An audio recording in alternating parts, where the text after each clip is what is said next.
lors d'un autre panel, des amis du PDCI RDA étaient en train de faire un panel sur le panel de Juan. Et il y a un frère du nom d'Oboué qui avait lâché comme ça une information dans laquelle il disait que j'ai eu à échanger avec lui en donnant la position sociale de mes parents et que quoi? Il avait dit quoi d'autre? La position sociale de mes parents, je sais pas, un truc comme ça, la position sociale de mes parents, et que mes parents, je sais pas, étaient des proches de Laurent Gbagbo, et des trucs, bon. Là aussi, il prouvait en fait, parce que depuis un moment, les jeunes du PDCI, en l'occurrence les tiamistes, trouvent que je suis quelqu'un qui fait la part belle au PPACI.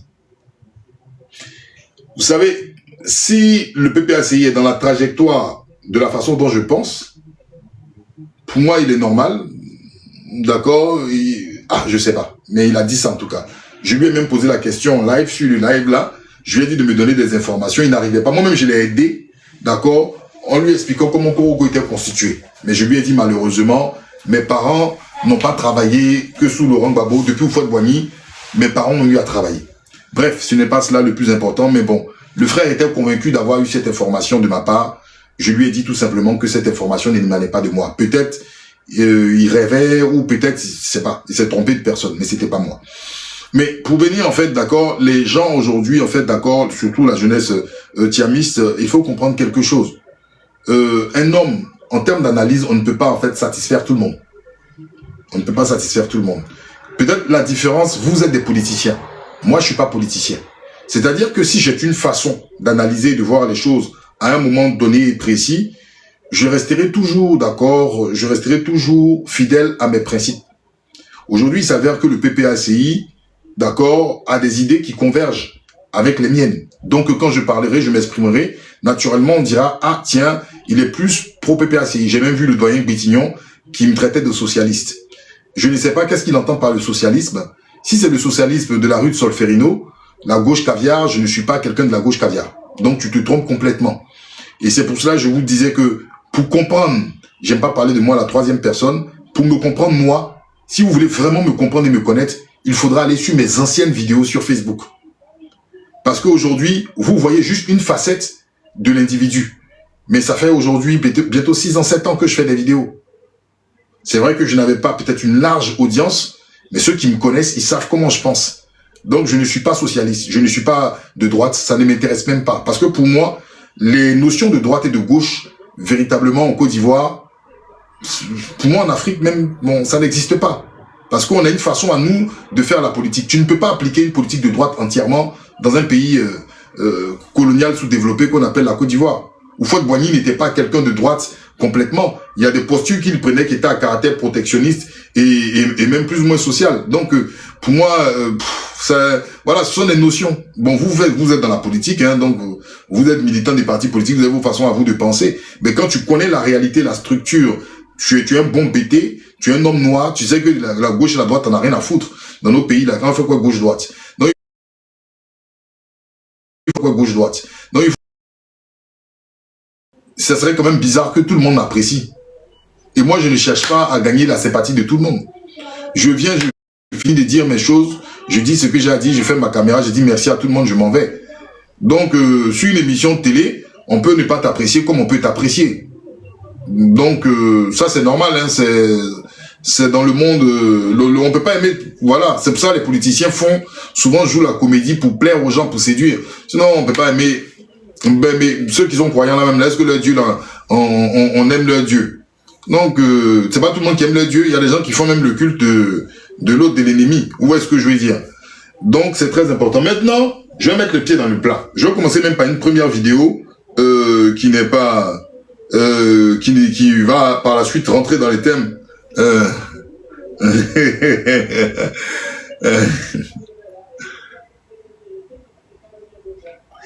Ah, bah voilà. Effectivement, maman Blanche Gauthier, tu m'as vu avec le cure-dent à l'époque. Tu m'as vu avec le cure-dent. C'était pas un cure-dent gourou. C'est vrai que j'ai un côté gourou, mais c'est pas un cousin gourou. C'est un cure-dent tout court. Voilà. Donc, effectivement, Blanche Gauthier, ça fait très longtemps, ça fait peut-être 6-7 ans que depuis Facebook ça a commencé. Je m'en souviens. Alors, un instant. Je vais profiter en fait en même temps pour m'adresser à mes frères que j'aime. Je les apprécie tous. Ils sont de différentes obédiences politiques. Je vais profiter pour leur donner un conseil. Un instant. C'est cette vidéo-là qui m'intéresse. Que son pouvoir soit légitimé ou bien reconnu par le PPACI pour pouvoir diriger la Côte d'Ivoire. Est-ce qu'ils en ont besoin? Moi, c'est la question que je me pose en fait. Vu vos agissements... Voici un jeune qui a de l'audience, mais malheureusement, qui n'a pas la réflexion qui va avec l'audience qu'il a. Il dit à cause de vos agissements. Mais c'est pas vous qui avez fait croire aux gens que si le PDCI et le PPACI ne va pas aux élections législatives là, le 4e mandat n'allait pas être consommé. En tout cas, de la manière que vous faisiez là, on dirait que si le PDCI et le PPACI n'allaient pas aux législatives, le 4e mandat allait prendre fin automatiquement. Vous avez mis ça dans la tête des gens. Maintenant, ces personnes-là sont dans cette démarche-là et vous dites que non, à cause de vos agissements. Toi, tu étais le premier ici. Vous avez... Bon, ok. Je m'adresse, d'accord, je vais m'adresser au principal auteur de la vidéo, qui est mon jeune frère Jonathan Thiam. On n'est pas en conflit. C'est un frère que j'apprécie beaucoup et qui a beaucoup de respect. Le respect, il est réciproque. Je vais m'adresser à vous et à mon frère aussi, Benito, parce que Benito aussi est mon frère. Je vais m'adresser à vous. D'abord, le premier élément qui vous relie, tous les deux. Jonathan Thiam, militant du PDCI. Benito, jusqu'à preuve du contraire, je pense qu'il militait au PPACI. Il y a une chose qui vous, tous les deux, que vous avez en commun. La fleur de l'âge. Vous êtes jeunes. Et je pense que tous les deux, vous aimez votre pays. Parce que si vous militez au sein de votre parti politique respectif, c'est parce que vous aimez, vous voulez le développement et le bien de la Côte d'Ivoire. Je vais profiter aussi par truchement, m'adresser aussi aux militants du PDCI RDA et aux militants du PPACI. Mais je vais commencer par mes frères, que j'apprécie réciproquement de part et d'autre parce que le respect, il est mutuel. Je dis bien, je n'interviens pas en donneur de leçons. Mais cette vidéo-là, pour moi, elle sera une illustration. Ça sera un élément sur lequel je pourrai m'appuyer, me fonder pour pouvoir partager avec vous ma réflexion. Alors, donc, on a une vidéo de Jonathan Thiam, militant du PDCI RDA, dans laquelle il prend une coupure de la vidéo de mon frère Benito. Et Benito dit dans cette vidéo-là que voilà... attendez, je vais remettre parce que je n'ai pas envie de me perdre. Il ne faut pas que je dise les mots qui ne lui appartiennent pas. On écoute. Est-ce que le RHDP ou bien le président Ouattara a besoin que son pouvoir soit légitimé ou bien reconnu par le PPACI pour pouvoir diriger la Côte d'Ivoire? Est-ce que le RHDP a besoin, d'accord, d'une non-reconnaissance de son 4e mandat, d'accord, par le PPACI pour pouvoir diriger, ou bien c'est la non-reconnaissance, d'accord, du 4e mandat du PPACI qui va bloquer Ouattara dans sa gouvernance? C'est une très belle question. Très très belle question. Très très belle question. Alors, je vais profiter pour répondre à mon ami Benito et je vais répondre aussi à Jonathan Thiam. C'est une très belle question. Est-ce que le fait que le PPACI dise qu'ils ne reconnaissent pas le 4e mandat de Ouattara là-haut, hein, est-ce que ça va empêcher Ouattara de gouverner? Est-ce que ça va le bloquer dans sa gouvernance? Alors, moi, à mon humble avis, je pense que dans la question de Benito, c'est une question qui est très intelligente, mais c'est une question aussi qui ne veut pas dire la réalité de ce que c'est que le pouvoir Abidjan. Est-ce que vous comprenez? Voilà, sa question elle est très intelligente, mais sa question aussi dénature la notion de gouverner. Ça dénature la notion de gouverner. Il dit, le fait que le PPACI ne reconnaisse pas le 4e mandat de Ouattara, est-ce que ça va changer quelque chose au pouvoir d'Alassane Ouattara? Et puis, est-ce que ça va empêcher Ouattara de gouverner? Alors, cher ami Benito, il faut comprendre quelque chose. Un pays est composé de ses habitants. Et au sein de ses habitants, pour animer le jeu politique, il y a des partis politiques qui sont là pour animer le jeu politique. Et dans ce parti politique, ce sont des hommes, des citoyens, des Ivoiriens, d'accord, qui animent ce qu'on appelle le jeu politique. Et pour que ces partis politiques-là puissent véritablement proposer une offre, une alternative aux habitants de ce pays, il y a ce qu'on appelle les élections. Lors de ces élections, il y a la campagne, et puis par la suite, ce sont les élections qui vont désigner celui ou celle que le peuple, dans sa majorité, aspire pouvoir gouverner. Je répète bien, dans les élections, là, c'est le moment où l'on choisit ceux qui vont mener une politique pour l'ensemble des Ivoiriens, et ceux même qui ne sont pas Ivoiriens, qui vivent en Côte d'Ivoire, d'accord, pour 5 ans. Ce n'est pas, d'accord, un pouvoir qu'on confère à un roi, définitivement.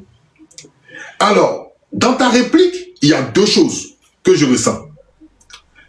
La première des choses, il y a le fait qu'on dise qu'un parti politique ne peut pas empêcher quelqu'un de gouverner. Je suis d'accord, le rôle du parti politique, normalement, n'est pas d'empêcher. Le rôle du parti politique est de proposer, et du parti politique est de s'opposer et proposer.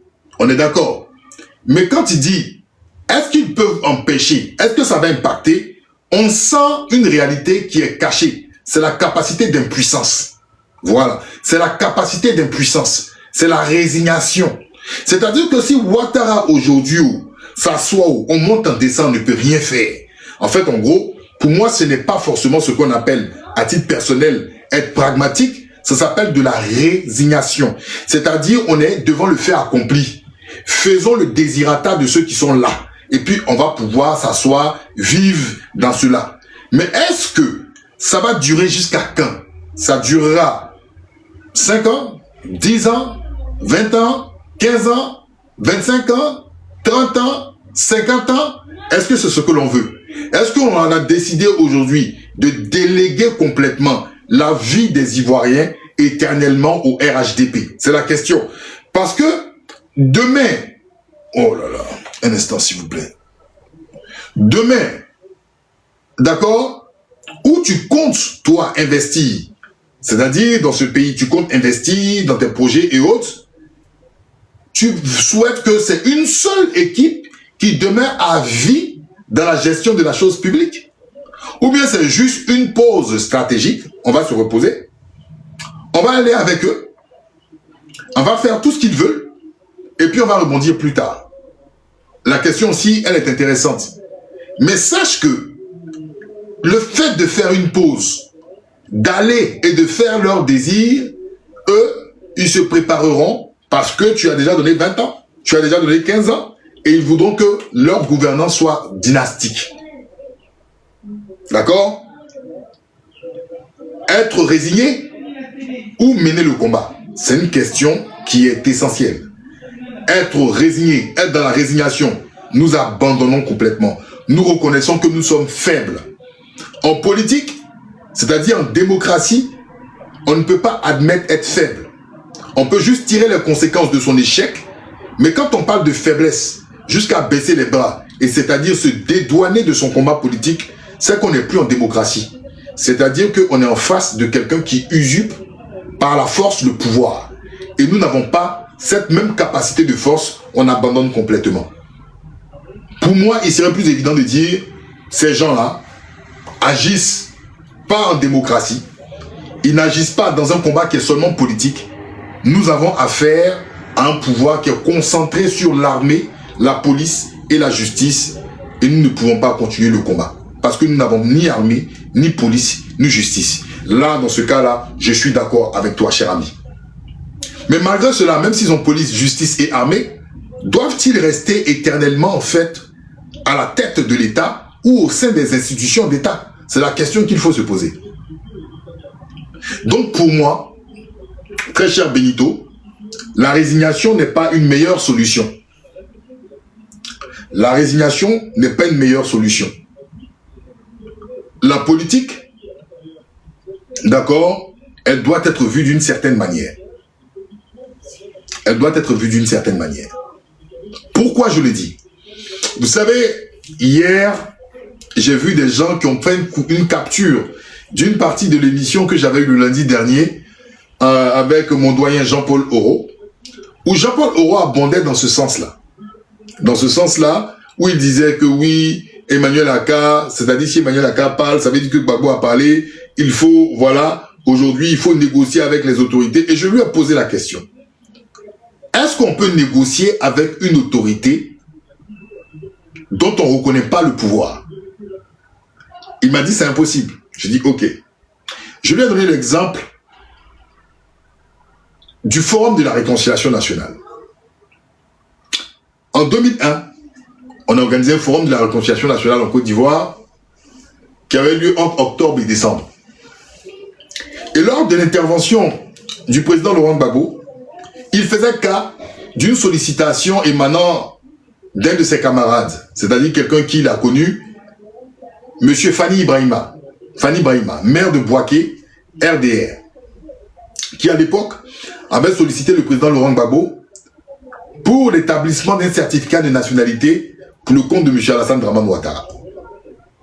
Je répète, lors du discours du président Laurent Gbagbo au Forum de la Réconciliation Nationale, il a fait cas d'une demande de M. Fanny Ibrahima, maire de Bouaké, RDR. Et M. Laurent Gbagbo a répondu à Fanny Ibrahima, je ne peux établir malheureusement un certificat de nationalité pour M. Alassane Dramane Ouattara parce que je ne suis pas juge, je ne suis pas magistrat. Par contre, j'ai fait établir un passeport diplomatique pour sa mère, pour qu'elle puisse faire ses déplacements, d'accord, médicaux. Mais je ne peux établir un certificat de nationalité. Chose qui est normale. Alors, nous étions en 2001. Le 28 octobre 2000, M. Alassane Dramane Ouattara fait une interview dans un journal français, le journal dénommé Le Parisien. M. Alassane Dramane Ouattara dit ne pas reconnaître le pouvoir de M. Laurent Gbagbo.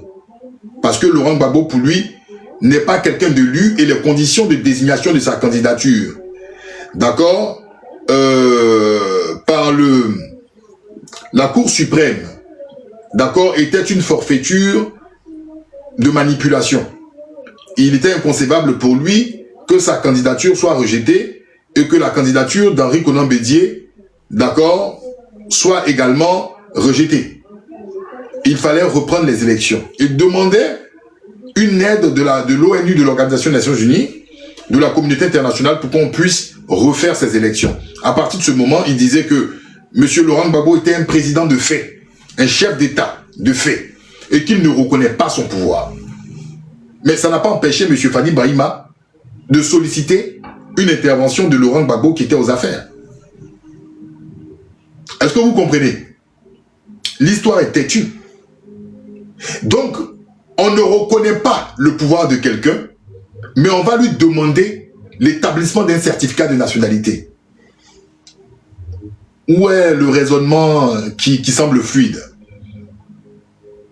Quand on parle de prisonniers politiques, vous savez que M. Alassane Dramane Ouattara lui-même, il a dit qu'il n'y a pas de prisonniers politiques en Côte d'Ivoire. Il a même dit au stade Félix Houphouët-Boigny que le premier prisonnier politique était Ahmed Bakayoko. Bon, bref, ça, je pense que je ne vais pas revenir là-dessus, mais vous vous en souvenez. Mais les jeunes aujourd'hui, qui sont des milliers à être arrêtés, ces jeunes qui, pour la plupart, n'ont pas encore de procès connu, mais des charges assez lourdes.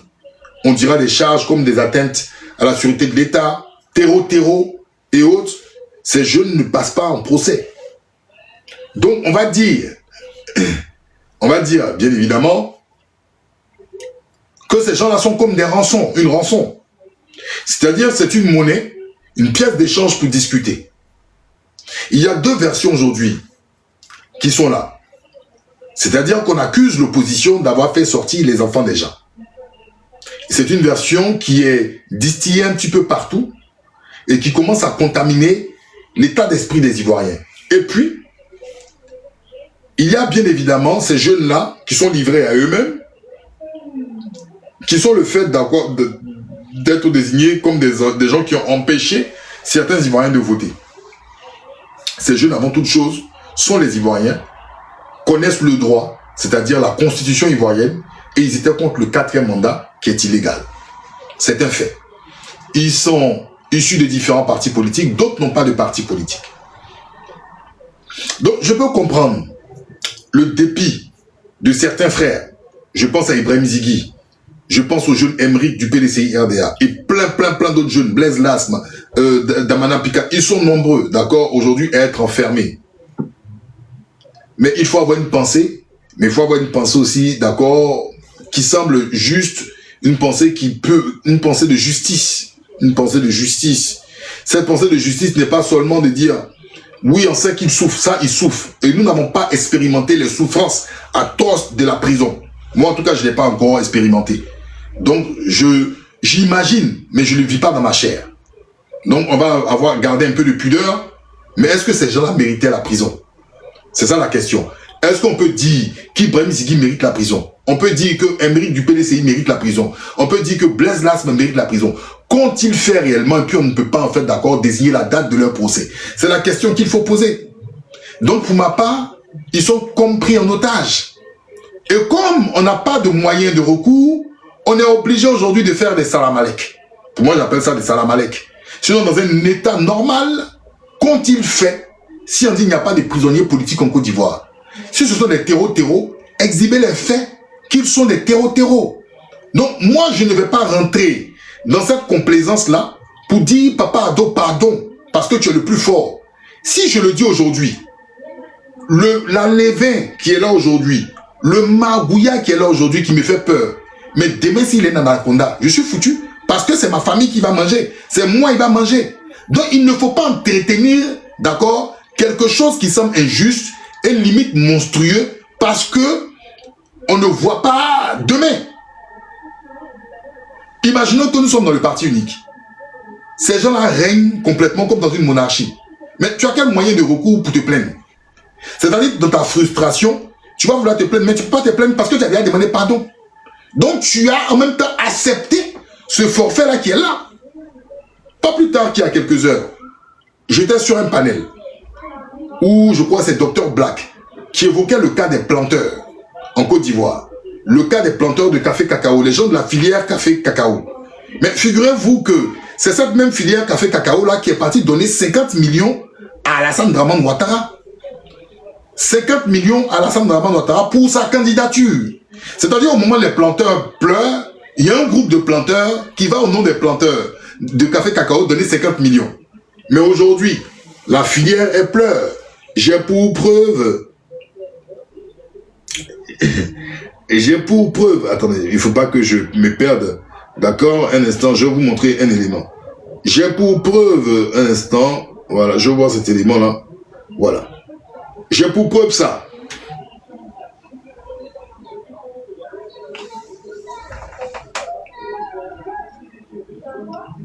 Vous voyez? Il s'agit de M. Kone Moussa, président du SYNAPSI. Je crois que c'est le syndicat national des planteurs de Côte d'Ivoire. Il a dénoncé le blocage du cacao. Il a été convoqué à la gendarmerie. Le voilà. Kone Moussa. Juste parce qu'il a dénoncé le blocage du cacao. Or, avant la campagne, d'accord, de leur truc qui s'est passé là le 25 octobre, on avait annoncé en grande pompe l'augmentation du coût du cacao, d'accord, à 2800. 2800 le kilo. Mais aujourd'hui, les planteurs pleurent parce que le cacao n'est pas acheté. Parce que les différentes familles de planteurs souffrent. Des enfants peut-être ne sont pas scolarisés comme il se doit. Des gens ne se soignent pas comme il se doit. Et le cacao est là, et il n'y a pas d'acheteur. Bon, aux dernières nouvelles, on a dit qu'une solution serait trouvée avec le gouvernement. Je crois que c'était la veille, un truc comme ça la veille, pour l'achat, je ne sais plus de combien de tonnes, pour essayer de s'arranger. Mais 2800, vous voyez, aujourd'hui, les planteurs se trouvent dans une situation quand même désastreuse. Alors, si on vient faire de la plaventrisme devant le gouvernement, nos parents qui sont au village là, ils ne seront pas pris au sérieux. Le fait de dénoncer le blocage du cacao, M. Kone Moussa, qui est là, a été convoqué à la gendarmerie. Est-ce que vous jugez cela normal? Avançons, parce que j'ai pas envie de me perdre dans le truc. Moi, c'est la question. Un instant. Et je vais mettre la partie, parce qu'on est dans le début, d'accord? Je me pose en fait, vu vos agissements... Voici un jeune qui a de l'audience, mais malheureusement, qui n'a pas la réflexion qui va avec l'audience qu'il a. Il dit à cause de vos agissements. Mais c'est pas vous qui avez fait croire aux gens que si le PDCI et le PPACI ne va pas aux élections législatives, là, le 4e mandat n'allait pas être consommé. En tout cas, de la manière que vous faisiez là, on dirait que si le PDCI et le PPACI n'allaient pas aux législatives, le 4e mandat allait prendre fin automatiquement. Ok, c'est intéressant. Donc, mon jeune frère Jonathan Thiam répond à la petite vidéo de Benito et il dit, voici quelqu'un qui a de l'audience, mais qui ne pense pas comme son audience, parce que il veut faire comprendre que Benito a une audience qui est plutôt PPACI Gore.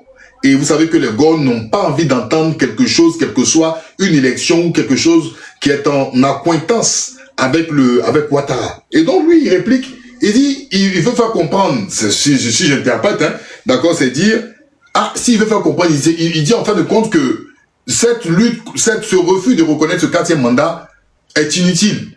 Parce que pour lui, selon les dires de Benito, qu'on ne reconnaisse pas ou pas, Ouattara règne. Et donc lui, il rebondit sur le fait qu'on ait reproché au PDCI RDA d'avoir participé aux législatives. Bon, on va être franc, cher ami. Quel est l'impact, en fait, aujourd'hui, des députés PDCI au sein du Parlement? Franchement, concrètement, quel est l'impact? Zéro impact. Moi, je vais être franc, hein. C'est pas un contre-truc, c'est un fait. C'est des faits. Qu'est-ce que vous allez apporter au Parlement? Rien. Vous avez, oui, des postes parlementaires. Vous formez un groupe parlementaire, mais vous ne pourrez rien changer au sein de l'Assemblée. Maintenant, je vais aller plus loin. Parce que tu as dit un élément qui m'a fait rire. Mais on va avancer tout doucement. Vous avez mis ça dans la tête des gens. Maintenant, ces personnes-là font cette démarche-là et vous dites que non, à cause de vos actes. Toi, j'étais le premier ici. Vous avez acculé le PDCI, disant que à l'eau législative, c'est reconnaître le 4e mandat, privant vos cadres d'aller reconquérir certaines localités. Aujourd'hui, tu dis à cause de vos... Mais tu es dedans. Non, Benito, tu es émotionnel. Non, c'est ceci, non, c'est cela. Qui n'est pas émotionnel? Qui ne fait pas des choses souvent avec émotion? Donnez-moi son nom. Il demande qui ne fait pas les choses avec émotion. C'est vraiment irresponsable de ta part. Parce que quand tu fais des vidéos où tu as l'opportunité de publier après avoir écouté ce que tu as dit, supprimer des parties, tu ne peux pas venir gaillardement dire qui ne fait pas les choses avec émotion. Non. L'erreur est humaine. Il ne faut pas confondre. J'ai fait une erreur. Et puis, je fais les choses avec émotion. Parce que je suis un être humain. Non. Au risque de me répéter, c'est très irresponsable.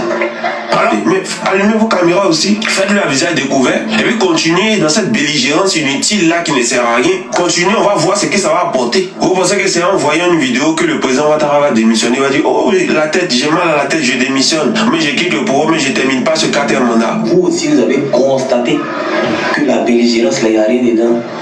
Ah non, le PDCI n'est pas un parti de combat. Ah non, le PDCI, c'est pas un parti, c'est un parti vendu. Eux ne savent pas combattre, eux c'est les chocos. Aujourd'hui, vous êtes fatigué d'esprit de belligérance là. Seulement 2 semaines après, j'ai toujours dit, il y a une période, c'est ce qu'on appelle pré-campagne, et puis campagne présidentielle ou bien campagne électorale.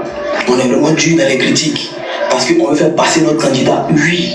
Et puis après, en fonction du résultat, on change de fusil d'épaule, on se donne de nouveaux objectifs, et puis on avance. On ne peut pas instaurer un esprit de belligérance. Bon, il y a d'autres cas aussi, tu auras des pays qui n'ont pas compris ça. Quand tu essaies maintenant de parler un peu de manière modérée, ah, vous allez vous rallier, vous avez vu. Alors, c'est très intéressant ce qu'il dit. Alors, cher ami, en fait, ce que tu es en train de faire, je te donne mon avis. Hein. Ce que tu es en train de faire, ça, on fait ça dans un pays normal. Parce que la fin de ton analyse m'a fait rire. Tu dis, il y a les moments de pré-campagne où c'est chaud, les moments de campagne, et puis après, on change de fusil d'épaule. Mais à partir d'un moment, les gens du RHDP, les irréductibles, là, eux, ils disent, vous allez vous rallier. Non, c'est pas une question d'irréductible du RHDP. Le RHDP pense véritablement comme ça. Il se moque de vous. Qu'est-ce que le RHDP a pour objectif? C'est de se maintenir au pouvoir. Le RHDP se moque éperdument de vous. C'est-à-dire que la stratégie que tu adoptes là, le RHDP en fait s'en fout.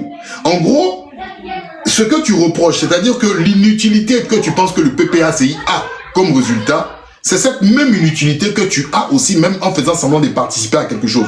Parce que tu n'atteindras jamais, c'est-à-dire sur le stade électoral, une capacité de pouvoir gêner le RHDP. Donc en gros, c'est-à-dire que quand le RHDP dit que vous allez vous rallier là, d'accord? C'est un fait, c'est comme ça ils pensent. C'est-à-dire souvent les gens parlent très haut et puis c'est les gens que vous sous-estimez là. ils le disent de façon crue en bas. Est-ce que tu comprends? En fait, en gros, c'est pour te dire que en fait, toute la stratégie, tout ce que tu dis, tu penses être intéressant, ne servira à rien. C'est-à-dire, si tu veux, ne fais pas de belligérance. Si tu veux, caresse du sens du poil, le RHDP, en gros, ils en ont rien à foutre. C'est des gens qui sont déterminés, ils ont un rouleau compresseur, ils font ce qu'ils veulent. Bon, moi, je te pose la question. Entre quelqu'un, c'est-à-dire qui veut t'écraser coûte que coûte, qu'est-ce que tu préfères? Tu préfères te coucher pour te faire écraser ou au moins tu préfères te faire écraser dans un soupçon de dignité? C'est la question que je te pose. C'est-à-dire quelqu'un, il va coûte que coûte t'écraser. Tu préfères te coucher pour de bon pour te faire écraser ou tu préfères avoir quand même un soupçon de résistance avant de te faire écraser? C'est une question qui est très profonde et assez déterminante.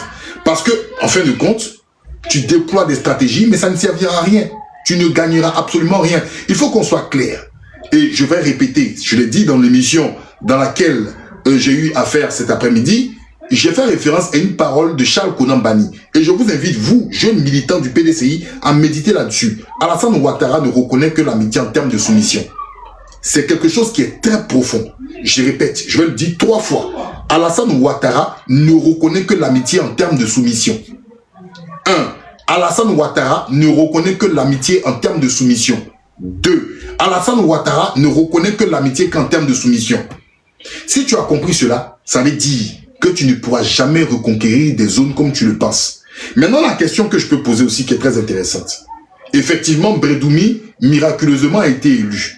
Innocent Yao, miraculeusement, a été élu. Le résultat que vous avez de 32 députés, tu es convaincu et sûr de toi que c'est la véritable représentativité du PDCI RDA sur le territoire? Oui ou non?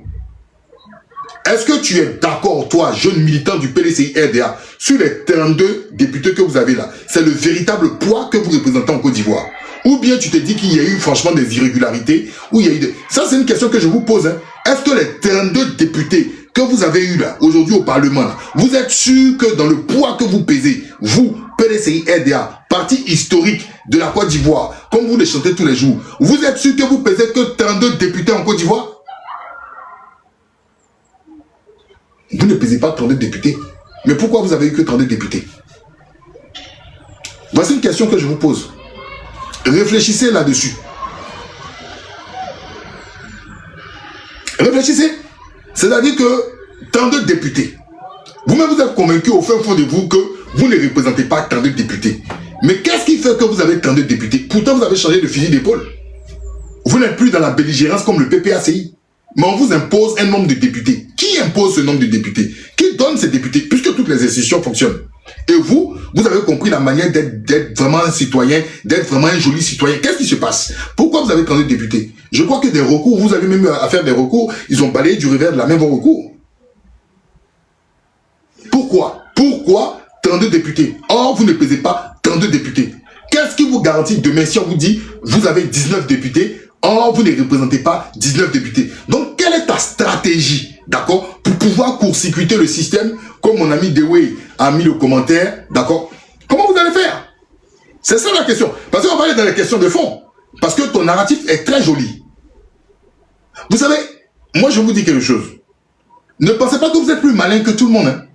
Ne pensez pas que vous êtes plus malin que tout le monde. Ne pensez pas que vous êtes plus intelligent que tout le monde. Ce que vous faites là, votre truc de genre, changer de fusil d'épaule, on n'est pas dans la belligérance, tout le monde peut le faire. Mais il y a quelque chose qui gratte, qui dérange. Moi, personnellement, il y a quelque chose qui gratte, qui dérange. Que je vois, c'est plus fort que moi. En gros, je ne suis pas dans la belligérance, d'accord. En gros, je ne suis pas dur envers le régime, d'accord.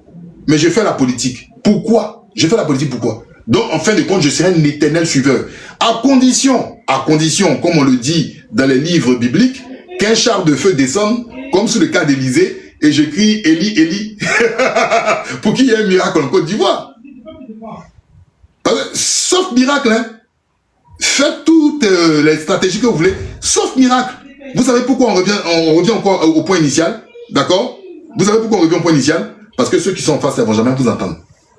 Donc, en gros, tu reproches à Benito de vous avoir jugé par rapport à votre démarche aux législatives. Et tu lui donnes même des conseils. Mais en fait, vous revenez au même point, excusez-moi, que les Gors. La seule différence, c'est que les Gors vous disent, eux là, ils vous disent, ils ne reconnaissent pas le 4e mandat. Vous dites que vous avez compris. En gros, vous reconnaissez le 4e mandat. Vous êtes dedans. Mais vous ne gagnez rien. En fin de compte, voilà, vous ne gagnez rien. Mais le Gors, ce qui vous génère les autres, par rapport au Gors, le Gors vous dit, mais toi tu es dedans là même et puis tu ne gagnes rien. Bon, moi au moins je ne reconnais pas. Même si je ne gagne rien, je reste dans ma posture. C'est la seule différence. Parce qu'il y a un truc qu'on n'ose pas dire. Le pouvoir qui a Abidjan est un pouvoir violent. Ça c'est un fait. Vous voyez Jean-François Kouassi, qui faisait rire les gens. Jean-François Kouassi, il est où aujourd'hui? Il est où? Il est où? On a entendu pire que ça en Côte d'Ivoire. Hein? Moi, je me rappelle, le RDR a dit pire que Jean-François Kouassi. On a accusé Désiré Tagro d'avoir volé des millions d'euros et d'avoir mis toute sa famille, même Mamadou Koulibaly qui est au FPI là. Son propre truc, il a dit Désiré Tagro a fait des trucs. Ils ont arrêté qui? Je crois que Touré Mamadou à l'époque était dans une organisation, je crois CCP ou quoi. Ils sont allés faire une déclaration même de presse pour demander la démission de Tagro. On les a pas mis en prison. Ziggy là, il a dit quoi de... Je ne sais pas. Qu'est-ce que Ziggy a dit de... Moi personnellement, franchement, j'ai entendu tellement de choses pires ici, en Côte d'Ivoire. Dans les différents partis politiques, pire. Sans compter les enfants là, non au 4e mandat. Oui. Donc, je ne sais pas, frère. Pour finir, c'est mon point de vue. Ça n'engage que moi. Et je ne fais pas le procès de Jonathan Thiam. Mais j'analyse vos idées. Et je reviens à un point initial. Vous êtes jeunes. L'avenir de la Côte d'Ivoire, là, c'est vous. Quels que soient vos partis politiques, vos sensibilités politiques. Et je dis, quand vous êtes dans des partis politiques, vous n'êtes pas en Corée du Nord. Une façon de dire que la politique ne vous oblige pas à être des robots. Tu connais mon âge, Kevin Thiam? Tu vois beaucoup de cheveux sur ma tête là, tu connais mon âge? Tu connais mon âge? Je dis, là, les partis politiques ne vous obligent pas à être des robots. Au contraire, les partis politiques là, ça vous aide, d'accord, à développer. Nous, on est admiratifs de vous. Oui, je suis admiratif de Jonathan Thiam. Je suis admiratif de ce jeune frère. Je l'appelle frère, il m'appelle frère. Je suis très admiratif aussi de Benito. Et Benito sait que je ne passe pas par 4 chemins si je dois lui dire quelque chose. Il m'appelle frère, on se respecte frère. Je suis admiratif de tous ces jeunes. Vous avez eu l'audace de choisir votre parti politique. Vous avez réfléchi. Et c'est à saluer. Mais ne restez pas cloîtrés et cloisonnés dans vos chapelles. Bonjour. Oui, bonjour. Ferme, j'arrive. Ne restez pas cloîtrés et cloisonnés dans vos chapelles. Ouvrez le débat. Ouvrez le débat. Parce que ce que vous faites là, c'est contre-productif. La Côte d'Ivoire n'en a pas besoin. Ça là, c'est contre-productif. On a l'impression qu'on est dans les clashs de coupé-décalé. Tout à l'heure, j'ai parlé des paysans. J'ai parlé de Jean-François Kouassi. Combien de Jean-François Kouassi il y a en Côte d'Ivoire? Je vais parler de la situation économique en Côte d'Ivoire. Il y a tellement de choses à dire. Tellement de choses à dire. Mais afin d'avoir une légitimité, tout le monde sait, au fin fond de vous, vous savez que ce 4e mandat, il est illégal. Et je dis, accordez-moi un instant s'il vous plaît. Je vais essayer de calmer un peu. Elle est fâchée, pourquoi je parle comme ça de ses tontons? Je suis en train de dire, c'est vous la jeunesse. Et c'est pour ça que les jeunes en Côte d'Ivoire commencent à se lever, commencent à comprendre les choses, automatiquement, on dirait qu'il y a une épée de Damoclès. Alors, il y a quelqu'un qui m'a dit de parler de Hans. Hans, c'est mon frère. Hans, c'est mon frère. Soleil, c'est mon frère. J'ai eu à entendre deux retours que Hans serait dans un combat contre le PDCI. Je vais échanger avec Hans parce que Hans, on se parle. Voilà, Hans, on se parle. Je vais parler avec Hans, c'est mon frère. Hans, c'est mon frère. Je vais lui demander pourquoi il fait ça. Qu'est-ce qui se passe? Il va me donner des explications claires. Il va me donner des explications claires. Et puis voilà, si je suis d'accord, je lui dirai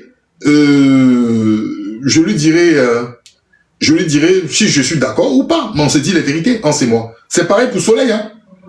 Voilà, c'est pareil pour Soleil. Et pareil également aussi avec mes amis du GPS. Donc beaucoup avaient dit que je militais au GPS. Je vous ai dit, pour l'instant, j'ai aucune carte de militant. Mais le jour où j'aurai une carte de militant, je vais me mettre devant vous et puis vous dire pourquoi les raisons. Et je serai content de fêter cela avec vous. Mais j'ai les amis un peu partout. Voilà. Et je m'en cache pas. On est des êtres humains. Voilà. Et c'est très important ce que je tenais à dire. Jeunesse de Côte d'Ivoire, on compte énormément sur vous. Je vais vous faire écouter un micro-trottoir qui n'a pas été agréable à entendre. D'accord? Je crois que c'est Josias Assemon qui a fait ce micro-trottoir à Abidjan. Et vous allez comprendre quelque chose. Je vais vous faire écouter ce micro-trottoir. Allez, on y va. Micro-trottoir, je crois qu'il a fait micro-trottoir. S'il n'a pas enlevé. Hein. Écoutons, ça dure 15 minutes 23. On va prendre 2-3 éléments. D'accord? Je vais enlever la réclame. Vous allez écouter vous-même.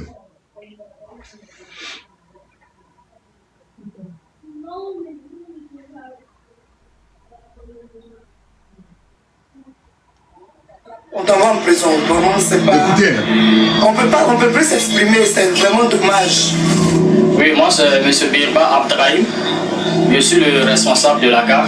On aimerait savoir qu'est-ce que vous pensez de la démocratie en Côte d'Ivoire? Ouais, la démocratie en Côte d'Ivoire est sur un plan de développement parce que vu les années antérieures, c'était pas trop ça.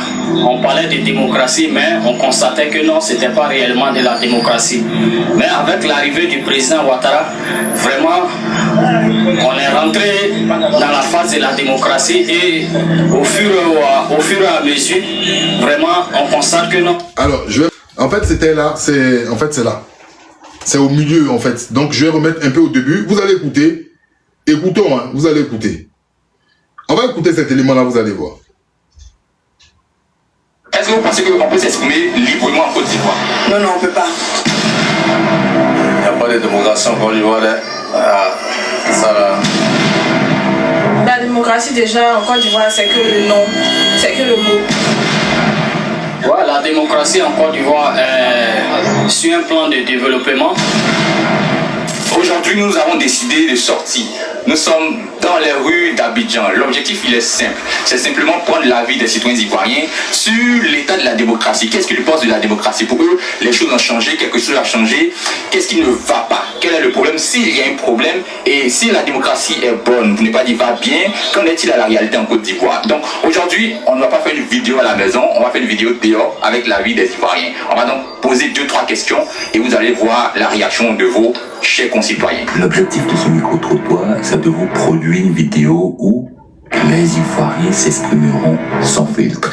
Alors, nous avons donc décidé d'aborder plusieurs citoyens en termes de catégories, aussi bien des étudiants, des fonctionnaires, des professionnels, des agents que des conducteurs de véhicules qu'on appelle taximan. Alors, en fait, taximan, étudiant, cadre et tout, il a fait son micro-trottoir pour voir le point de vue des Ivoiriens. Et voilà, il allait vers tout le monde. Donc c'est voilà, son micro-trottoir est ouvert à tout le monde. Ce qu'il a fait, c'était une expérience qui est assez intéressante. D'autres appellent ça expérience sociale. Mais vous allez voir ce que ça donne. Dans cette vidéo, vous allez entendre l'avis de tout un chacun de ce que certains Ivoiriens pensent du sujet qu'est la démocratie. Alors, on souhaite vous poser une simple question, qui est de savoir, selon vous, quel est l'état de la démocratie en Côte d'Ivoire? La démocratie, on dit c'est le gouvernement du peuple, par le peuple, pour le peuple. Est-ce qu'en Côte d'Ivoire c'est ça? Est-ce que c'est vraiment le peuple qui gouverne, c'est le peuple qui décide? Qu'est-ce que vous pensez de la démocratie en Côte d'Ivoire? On va commencer par les dames. D'accord. Alors, moi je pense qu'en Côte d'Ivoire, ici, la démocratie, c'est des fois. Donc, des fois, on est démocrate. Des fois, on n'est pas démocrate. Quand ça nous arrange, on laisse la parole au peuple. Quand ça ne nous arrange pas, on prive un peu la parole au peuple. Et moi, je pense que la démocratie, c'est pas ça. On laisse le peuple s'exprimer. Pas d'une mauvaise manière, mais en tout cas, on laisse le peuple s'exprimer, même si le... Vous avez vu la fille qui peut même peut-être être votre fille. Moi, j'ai un certain âge. Des enfants qui sortent de l'école, qui disent, ils sont pas sur des panels TikTok. Hein. C'est-à-dire, les enfants, on les apprend les fondamentaux, la base. On dit que la Côte d'Ivoire est une démocratie. Voici une fille déjà. Parce que la démocratie, c'est pas seulement le fait de parler. La démocratie, ça remplit plein de choses. En ce qui concerne le partage des richesses, la lutte contre la corruption, d'accord, la concussion, d'accord, les marchés de gré à gré. plein de choses. Mais cette jeune fille dit déjà que par moment, on fait quoi qu'on est en démocratie? Quand ça arrange qui? Quand ça arrange là, ça arrange qui? Cette démocratie-là, ça arrange qui? Le parti au pouvoir, naturellement. On revient au premier sujet, d'accord, où j'évoquais mon ami Jonathan Thiam. Ça arrange qui? Eux, quand ça les arrange, mais c'est pas quand ça arrange tout le monde.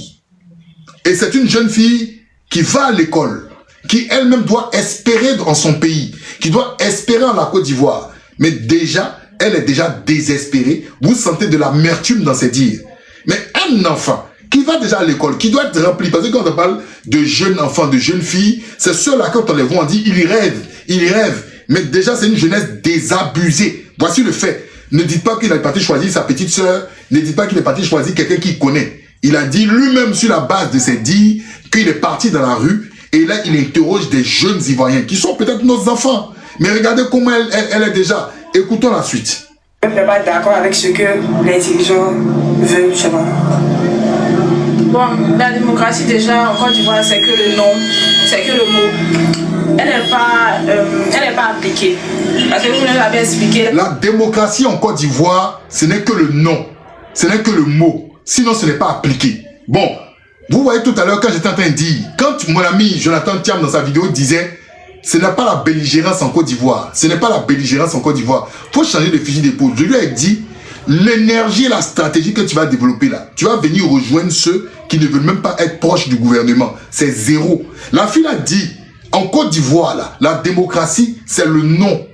C'est le nom, c'est que le mot. Ce n'est pas une réalité. C'est un enfant qui va à l'école. Nous là, on est déjà sortis de l'école. Et puis souvent, on vient, on se ment à nous-mêmes. En fait, c'est ça le problème. On se ment. Tu sais que ton pays n'est pas démocratique.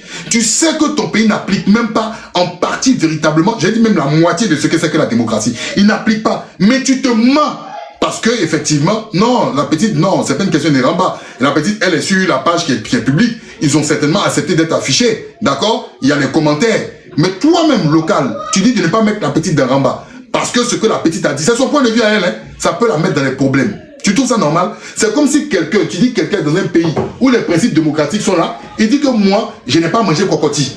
Et puis l'autre, il aime manger cocotti. Comme elle a dit qu'elle n'aime pas manger cocotti, elle va se faire taper. Est-ce que pour toi, c'est normal? Est-ce que c'est normal? Est-ce que c'est normal? Chacun a le droit d'avoir son point de vue. C'est ce que je disais au président Jean-Paul Oro hier. Je lui disais, président Jean-Paul Oro, le lundi, je dis, si vous voulez, vous pouvez vous rallier au 4e mandat. Celui qui veut se rallier au 4e mandat, rallie-toi. Mais celui qui ne veut pas aussi, là, d'accord, laisse-le. Laisse-le. Le plus important, si vous voulez discuter, toi, tu vas exposer tes arguments. Pourquoi j'ai rallié le 4e mandat? L'autre va dire pourquoi je n'ai pas rallié. Mais tu ne peux pas contraindre ton ami à faire un choix. Ça, c'est impossible. La démocratie, c'est de laisser chacun choisir son chemin. Maintenant, on peut échanger sur la base des arguments, d'accord? Sur la base des arguments et dire, pourquoi tu as fait ça, pourquoi tu n'as pas fait, vice-versa. C'est tout. Mais est-ce qu'on vous laisse le choix? La pauvre petite, elle donne son point de vue. Local, je ne te condamne pas, hein. Ce que tu dis, c'est quelque chose qui est monnaie courante en Côte d'Ivoire. Mais pourquoi essayer dans Ramba? Pourquoi essayer dans Ramba? Écoutons-la. La démocratie, c'est le pouvoir du peuple, par le peuple et pour le peuple. Donc, quand on met une personne au pouvoir, elle est censée diriger pour le peuple, selon les désirs du peuple. Mais c'est pas ce qui se passe et on le voit, on le distingue. D'accord. Moi, je pense qu'en Côte d'Ivoire, on a une véritable démocratie. Mais le seul point que je... S'il vous plaît, c'est quoi votre nom? Paul Epaphras Silué. Vous êtes quelle ethnie? C'est nouveau. Ok. Mais le seul point que je voudrais... Le jeune Paul Epaphras Silué, il dit, en Côte d'Ivoire, nous sommes dans une démocratie. Mais il va ajouter un bémol. Et dans les commentaires, les gens ont dit pourquoi le présentateur a demandé le nom et l'ethnie du monsieur. Paul Epaphras Silué, il pouvait dire, monsieur, je ne réponds pas, ce n'est pas nécessaire, c'est son droit. L'autre n'allait pas insister. Mais Paul Epaphras Silué, c'est son nom, il est fier, et il a raison. Et on lui a demandé, c'est quoi son ethnie? Il a dit, il est sénoufo. Donc les gens ont dit, non, le présentateur est manipulateur, pourquoi il n'a pas demandé aux filles? Mais vous savez, en Côte d'Ivoire, aujourd'hui, il y a quelque chose qui est compliqué. Demander l'ethnie de quelqu'un, ou même parler de l'ethnie de quelqu'un, c'est tendu. Et ça même, ce n'est pas normal dans une démocratie. Moi, tu vas me demander à moi, Nsa Tounglan, je suis quoi? Je te dis, je suis Baoulé, ma mère Gouro. Où est le problème? Il y a les Gouro qui sont RDR. Et puis Fan Zorobi Balo, il n'est pas RDR. Il y a des Baoulés aujourd'hui qui sont RHDP. Amédé Kouakoula, il n'est pas RHDP.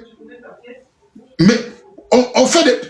Vous voyez, tous les ingrédients ne respectent même pas ce qu'on appelle la démocratie. Mais on va l'écouter et Papa Silué, c'est intéressant. Je voudrais relever, c'est qu'on devrait avoir un peu plus de transparence au niveau de nos institutions. Voilà, au niveau de la CEI, des tribunaux et tout ça. Voici Paul et Papa Silué qui dit on est en démocratie. Mais il dit mais on doit avoir plus de transparence au sein de nos institutions. Et qu'est-ce qu'il cite comme première institution? La commission électorale indépendante. La commission électorale indépendante. Celle-là même qui est censée superviser nos élections, dont mon ami Jonathan Thiam parlait des 34 députés et de la participation législative. L'enfant, la Paul et Papa Silué, c'est nouveau. Il dit, la Côte d'Ivoire est démocratique pour lui, mais il faut plus de transparence. Mais s'il dit qu'il faut plus de transparence, c'est parce qu'il y a des doutes. C'est parce que c'est louche. Est-ce que vous comprenez? C'est parce qu'il y a des doutes, c'est parce que c'est louche que le jeune Paul et Papa Silué, d'accord, fait ce reproche. On va aller plus loin. Parce que, bon, je suis Sénoufo, mais on constate qu'il y a assez d'inégalités au niveau des partis politiques. C'est mon avis. Voilà, je suis un peu tout ce qui se passe. Et on remarque, on constate que le plus souvent, c'est très souvent des personnes de l'opposition qui sont arrêtées ou qui ont des problèmes avec la justice. Vous entendez? Le petit revient et dit je suis Sénoufo. Il est fier d'être Sénoufo. Mais il dit je constate, c'est un enfant, hein, les enfants qui vont à l'école. Il dit je constate qu'en Côte d'Ivoire, là, ceux qu'on met le plus souvent en prison là, ce sont les opposants. Il dit ce sont les opposants. Mais ceux qui sont du parti au pouvoir là, même quand ils disent des choses, on les arrête pas, que je trouve ça bizarre. Et vous qui êtes les grands frères, vous qui êtes les doyens, vous venez vous asseoir devant vos caméras et puis vous faites des vidéos, souvent même pour faire la part belle à ceux qui gouvernent. Voici les enfants en Côte d'Ivoire. On les montre pas souvent dans les médias. Ces enfants, l'avenir de la Côte d'Ivoire, ils disent que c'est un groupe. Ils disent que c'est un groupe de gens là. Hein? On les met souvent en prison. Qu'ils soient PPACIO, PDCIO, qu'ils critiquent, qu'ils soient Jean-François Kouassio, on les met en prison. Mais ceux qui sont au pouvoir là, ils peuvent dire des choses et puis eux ils sont là. C'est un enfant qui dit ça. Il y a une injustice. Et il précise, je suis Sénoufo. Pourquoi il dit je suis Sénoufo? Parce que les Sénoufos sont dans le septentrion de la Côte d'Ivoire, dans la zone du nord. C'est pour ça qu'il précise, sinon il s'en fout. Tu n'es pas obligé de dire tu es à Bé, tu n'es pas obligé de dire tu es à Radjan, tu n'es pas obligé de dire tu es Koumen. Mais s'il dit ça, bah il dit moi en tant que Sénoufo, moi-même étant du nord, voici ce que je pense. Parce qu'il y a un malaise. Écoutons. Et puis les personnes qui sont membres du parti au pouvoir n'ont pas très souvent justement des problèmes avec la justice. Donc moi c'est le seul problème que je trouve avec la gouvernance actuelle. Alors récemment on a aussi remarqué, on a tous été témoins de cette actualité, l'affaire Jean-François Kouassi qui s'est plaint, qui est aujourd'hui déféré. Alors qu'est-ce que vous pensez de ça? Parce que là aussi c'est un cas de démocratie. Est-ce qu'il y a un problème avec Jean-François Kouassi ou c'est plutôt avec la démocratie en elle-même, le comportement de l'État? Qu'est-ce que vous pensez de cela? Bon, au niveau de l'affaire Jean-François Kouassi, moi je pense peut-être que sa manière n'était pas adéquate. Voilà, parce que quand tu dis qu'une ministre a fait quelque chose, il faut au moins que tu aies les preuves de ce que tu avances. On ne se lève pas comme ça pour dire, ah voilà, même si on veut bien faire en dénonçant, mais on dénonce aussi avec les preuves. Donc pour moi, la manière de faire de Jean-François Kouassi n'était pas la plus bonne des manières. Mais la manière aussi dont on l'a attrapé là, c'était pas une bonne manière aussi. Voilà, donc... D'accord. Concernant Jean-François Kouassi, moi je trouve que la cause qu'il défend est noble, mais il a comment dire, il a mal procédé. Voilà, en Côte d'Ivoire on a des institutions dont je parlais tout de suite, on a le Conseil d'État et autres, qui sont des organes, des institutions qui sont mises en place pour pouvoir régler justement ce genre de situation-là. Alors, on dit Jean-François Kouassi. Les jeunes disent que Jean-François Kouassi, peut-être il avait raison, mais il a mal procédé, il faut passer par le Conseil d'État. Les enfants, c'est bien. Vous apprenez ce qu'on n'a pas à l'école. Mais en Côte d'Ivoire, là, je vous dis la vérité. En Côte d'Ivoire, là, on ne connaît pas le Conseil d'État. Sinon, ce que vous dites là, c'est la théorie. En Côte d'Ivoire, là, On a des opposants ici qui ont toujours accusé des gens de voler des milliards. Et puis, on ne les arrête pas. J'ai parlé de l'affaire Gikayue, où on a accusé Bédié 18 milliards. Vous vous en souvenez? Est-ce qu'ils avaient les preuves? Parce que Gikayue, a été jugé en 2005. Le dossier a été classé sans suite. Sous Laurent Gbagbo, il y a eu un procès sous cette affaire. Mais pourtant, de 99 jusqu'à maintenant, il y a des gens qui sont convaincus. Oh, il y a eu un procès.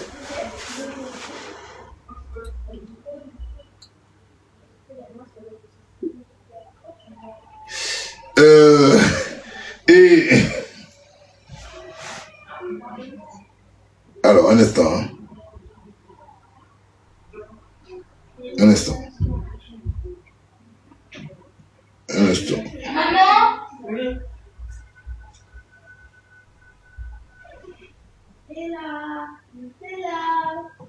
C'est là, j'espère que tu fais tes devoirs. Hein.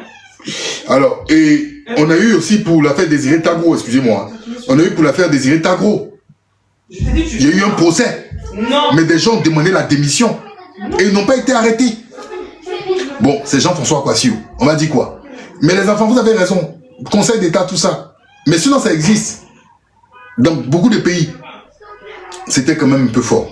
Mais vous avez raison. C'est de la théorie. Voilà. Donc s'il avait constaté réellement des problèmes avec l'administration, il devait plutôt s'adresser, suivre la procédure normale pour pouvoir saisir les juridictions et tout ça. Ils n'ont pas venu protester comme ça devant tout le monde avec une pancarte. Ils donnaient en fait des propos, ils tenaient des propos, mais on n'avait pas véritablement de preuves que cela s'est déroulé. Donc moi je pense que d'un point de vue juridique, c'est normal ce qui lui arrive. Bonsoir messieurs. Monsieur, bonsoir. Alors, aujourd'hui, il y a une problématique, il y a une question qui est au centre du débat en Côte d'Ivoire. C'est celle de savoir quel est le regard que les citoyens ivoiriens portent sur la démocratie dans leur pays. Alors, si on pose la question de savoir comment est-ce que vous voyez la démocratie en Côte d'Ivoire, qu'est-ce que vous pouvez donner comme élément de réponse? Il n'y a pas de démocratie en Côte d'Ivoire. Ah, ça, franchement, moi je ne pense pas qu'il y a la démocratie en Côte d'Ivoire. Voilà, parce que on n'est pas libre de parler, de s'exprimer actuellement. Donc c'est ce que je pourrais dire. Vous sentez qu'il n'y a pas la liberté de s'exprimer? Il n'y a pas la liberté d'expression. Est-ce que vous avez un cas qui vous a marqué, qui vous a fait vraiment croire ce truc-là, qu'il n'y a pas la liberté d'expression? Bon, il y a plusieurs cas. Hein. Voilà. Il y a plusieurs cas quand je regarde pendant la crise post-électorale. Et puis bon, il y a plusieurs, en tout cas, il y a plusieurs cas. Il n'y a pas de liberté. Alors, vous voyez, vous constatez, d'accord, après les jeunes étudiants, c'est un jeune, main dans les poches, qui a l'air dépité. Il dit qu'il n'y a pas de liberté d'expression en Côte d'Ivoire. Et la liberté d'expression, vous ne la trouvez pas seulement que sur les vidéos que vous voyez là, hein. Même sur les panels. À partir du moment où vous avez un langage qui est assez, d'accord, cru et dur contre le gouvernement, mais c'est les militants du gouvernement qui vous disent naturellement que vous n'allez pas voir vos parents. Ils vous disent de venir même en Côte d'Ivoire si vous êtes garçon. C'est des menaces. Tous ces éléments-là font partie du cocktail Molotov, d'accord, de la liberté d'expression. Et c'est exactement cela. C'est-à-dire que les mêmes militants sont devenus un peu les tontons Macoun. Vous savez, sous la dictature du Duvalier à Haïti, d'accord, il y avait des militants de Duvalier qui formaient des milices qu'on appelait les tontons Macoutes. J'ai dit Macoun, ben, j'ai fait allusion à Jean de Macoun du Cameroun, mais les tontons Macoutes qui eux-mêmes, effectivement, il y a cette substitution-là à la chose même publique. C'est-à-dire des militants, ils se disent même, d'accord, représenter la force publique, la force parapublique et deviennent des policiers, d'accord, pour le gouvernement. Et donc, naturellement, si vous savez que vous avez un discours qui ne caresse pas dans le sens du poil le gouvernement, il est naturel que vous savez que vous êtes dans une situation d'inconfort. Vous êtes dans une situation de risque. Et c'est pour cela, certaines personnes évoquent le cas de la liberté d'expression qui n'est pas respectée sous Ouattara. Je vais vous demander de tapoter. Je n'aime pas trop demander cela, mais j'ai été, entre guillemets, vous savez ce que je vais dire, signaler. Donc, partagez et tapotez, s'il vous plaît. Si vous pouvez mentionner Good Life, ça va nous permettre de pouvoir regarder. Je suis en train de chuter, là. Alors, donc on va continuer. Alors, selon vous, est-ce qu'il y a une solution? Il y a quelque chose qu'on peut faire pour calmer le jeu là maintenant? Oh, c'est de mettre tout le monde au même niveau. Voilà, de mettre tout le monde au même niveau, que chacun est libre de s'exprimer, de dire ce qui est bon, ce qui n'est pas bon, voilà. Et puis on met tout ensemble, on arrive à s'entendre, c'est vivre ensemble en fait, voilà. Quel est l'état de la démocratie selon vous? Aujourd'hui en Côte d'Ivoire, est-ce que la démocratie va bien ou ça ne va pas du tout? Il y a eu quelques problèmes à régler. D'accord. Ok, merci bien. En ce qui concerne la démocratie en Côte d'Ivoire, il faut dire que la démocratie d'abord c'est un processus. C'est un ensemble d'éléments qui constituent la démocratie. Et donc on constitue la démocratie dans son contexte. Parce qu'en Côte d'Ivoire, la démocratie en Côte d'Ivoire, est-ce qu'elle a la même démocratie aux États-Unis? Est-ce qu'elle a la même démocratie au Bénin et autres? Donc il y a le contexte qui est là. Bon, alors, le monsieur, vous voyez clairement que le monsieur balbutie. Il n'y a pas de démocratie ivoirienne, il n'y a pas de démocratie américaine, il n'y a pas de démocratie française, il n'y a pas de démocratie cubaine. Bref, la démocratie ne varie pas selon la nationalité. Donc, ce monsieur essaie de chercher ses mots. Mais au-delà de cela, il y a quelque chose que je me pose comme question qui est assez fondamentale. C'est-à-dire que, ici, on nous dit en longueur de journée que il y a des pays de putschistes qui ne respectent pas la démocratie. Mais quand vous voyez des Ivoiriens qui sont dans la rue et qui trouvent des notions qui disent eux-mêmes qu'ils ne sont pas en démocratie, ils sont à Abidjan, hein, ils disent qu'ils ne sont pas en démocratie. Bon, on est dans quel type de régime? Dans quel type de... Si on n'est pas en démocratie, puisque les chantes, tout le temps nous dit dans les pays de l'AES, eux c'est des putschistes, d'accord? Nous on veut la démocratie. Maintenant, si les Ivoiriens même qui sont dans Abidjan, parce que ce pas des gens qui sont dans la diaspora, c'est-à-dire ceux qui sont à Abidjan là, ils disent qu'on n'est pas dans la démocratie. Le tonton là même là, il cherche ses mots. Il parle de démocratie des États-Unis, démocratie des France. Quand on est sur les plateaux de télé, quand on écoute des gens qui parlent sur les plateaux de télé, on nous dit que la démocratie là, elle est universelle. Donc, de quelle démocratie parlez-nous? De quelle démocratie parlez-vous, pardon? Dans ce cas-là, de quelle démocratie parlez-vous? C'est la question qu'il faut se poser. De quel type de démocratie vous voulez nous parler? Il y a une démocratie qu'on a inventée en Côte d'Ivoire, que nous, certainement, on n'a pas eu encore 20 de cette démocratie-là. Parce que cette interview-là se passe en Côte d'Ivoire. Ça ne se passe pas dans la diaspora, là où on dit les gens de la diaspora nous emmerdent tout le temps. Là. Ça se passe en Côte d'Ivoire. On continue. Qui prennent en compte. Voilà. Il faut dire que pour faire l'état des lieux de la démocratie, elle est bonne dans la mesure où déjà on arrive quand même à avoir certains éléments. Et elle est aussi mauvaise dans la mesure où il y a certains éléments aussi qu'il faut améliorer. Voilà. Quand je prends le cas de la liberté d'expression. La liberté d'expression. Ce mot-là revient à chaque fois. La liberté d'expression. Si vous remarquez, le gars il a parlé jusqu'à... Il est venu ce que j'ai dit, la liberté d'expression. Et c'est ce qui réjaillit souvent, la liberté d'expression. Mais si un pays où on n'arrive pas à parler, parce que même politiquement, pour convaincre ton auditoire, pour convaincre tes militants, c'est pas tout le monde qui a la notion de lire un programme, tout un programme. Souvent là, tu viens sur le terrain et tu donnes tes idées, tu parles. Donc on est bâillonné. C'est en Côte d'Ivoire le micro-trottoir là. On est bâillonné. Les enfants à l'école vous disent qu'on est bâillonné. Des jeunes disent qu'on est bâillonné. Le monsieur même qui est un philosophie là, il dit on est bâillonné. Si 3, 4, 5 personnes vous disent qu'on est bâillonné, il y a un problème. Il y a un problème. C'est-à-dire qu'aujourd'hui, les mots qui sortent de notre bouche sont devenus un revolver qu'on n'utilise pas contre nos ennemis. Mais la parole est devenue un revolver contre nous. On risque de se faire harakiri. Parce qu'on veut exprimer nos idées. Le cerveau ne parle pas. C'est ton cerveau qui te fait réfléchir et puis la parole sort de la bouche. On est bâillonné. Et certains Ivoiriens, eux, leurs idées ne les bâillonnent pas. Qui sont-ils? C'est la question qu'il faut poser. Pourquoi il y a des Ivoiriens là, eux quand ils parlent, ils ne sont pas susceptibles d'être enfermés. Et d'autres, quand ils parlent, le pôle pénitentiaire d'Abidjan est à proximité d'eux. Ou s'ils sont à l'étranger, ils ont pour malheur de ne point fouler la terre de leurs ancêtres. C'est ça la question. Il y a d'autres là, eux, ils réfléchissent et puis ils parlent. Et puis ils sont en liberté. Et puis à certains là, quand ils parlent, il y a une épée de Damoclès au-dessus de leur tête. C'est quoi la différence entre les deux discours? Il y a un discours qui va toujours voir le côté positif, le développement du gouvernement, encenser, justifier le 4e mandat, faire tout ce qui va du côté du gouvernement. Et ceux qui parlent d'une façon différente, automatiquement, il y a une épée de Damoclès sur leur tête. Hein? Donc, il y a une préférence à la parole en Côte d'Ivoire. Comme d'autres disent dans les églises, ta parole t'a sauvé. Donc, la parole, selon le poids et selon l'odeur du RHDP, peut te sauver. Si c'est ça là, ils n'ont qu'à mettre caisse d'épée sur ma tête. Si c'est ça là, je ne vais pas voir mon pays. Mais ce qui sort de ma tête, le fruit de mon intelligence, le fruit de ma pensée, ce qui me fait penser au moment où je suis criblé de dettes, au moment où ça ne va pas, le fruit de ma pensée, et puis je sors de ma bouche, là me dit, parce que tu as sorti ça, tu vas te retrouver quelque part. Je suis désolé, c'est que je ne suis plus un humain. Je vais être un robot, je vais penser selon le RHDP. Et on revient au point initial, quand je disais aux jeunes Ivoiriens, ne soyez pas des défaitistes, ne soyez pas dans la résignation. Voici ce qu'on veut faire de vous, des robots. Et quand Benito parlait des émotions, l'émotion, ça veut dire que je suis humain. Il y a du sang qui coule dans les veines. Ça ne veut pas dire que je suis un émotif, j'ai réagi à tout va.